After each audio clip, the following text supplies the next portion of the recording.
The Working Group on Women in the 21st Century Workforce will come to order. The Working Group is holding its first official meeting today to take an in-depth look at the challenges that women face in the workforce. I'll now recognize myself for an opening statement. Generations of women have persevered and fought for this country to afford equal rights to all citizens, regardless of sex. Women have made great strides and achieved so much in this country, but the fact remains that so many women and girls still face barriers to achieving their full potential.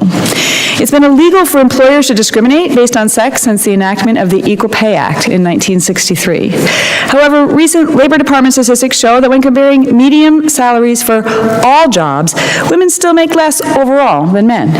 When this is multiplied across a full career, it makes it even more difficult for women to save for things like home ownership or retirement. There are many factors responsible for this gap, including entering lower paying career fields, leaving the workforce to care for children or parents, challenges with childcare, and discrimination. And its damaging effects don't just harm women, but families, communities, and retirement security. 4 out of 10 women are the sole income earners for their families. And when they earn less, there's less to spend on things like groceries, school supplies, and health care for children or dependent parents. Studies show that in Arizona, which I represent, where over 500,000 women live in poverty, only 1 in 5 of the most common jobs worked by women provide economic self-sufficiency. Nationally, women are also vastly underrepresented in leadership positions. Women hold only 17% of board seats in Fortune 500 companies, make up only 7% of top ranks in the military, something I know a little bit about, 25% of computer and mathematical scientists, 13% of engineers, and only 20% of Congress. Expanding opportunity for women, whether it's in the workforce, the military, the government, or elsewhere, won't just make a difference for them, but all Americans. That's why I'm working hard with my teammates here to address the barriers that hold women back and help empower the next generation of female leaders.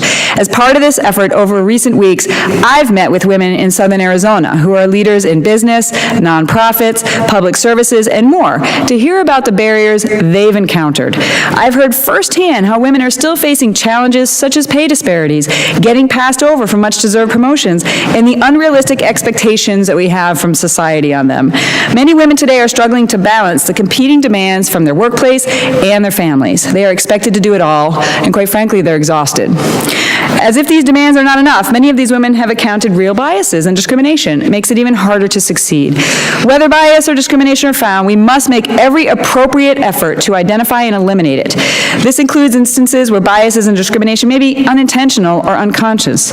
The solution to these issues may not always lie in an act of Congress, however, but we must have a duty to discuss the issues and raise awareness in our role as a platform. This issue, by the way, is personal to me. I've been fighting for equality for women my entire life. I became a pilot even though they said I couldn't. And in the military, I challenged policies that were unfair to women, and I'm continuing those efforts here in Congress.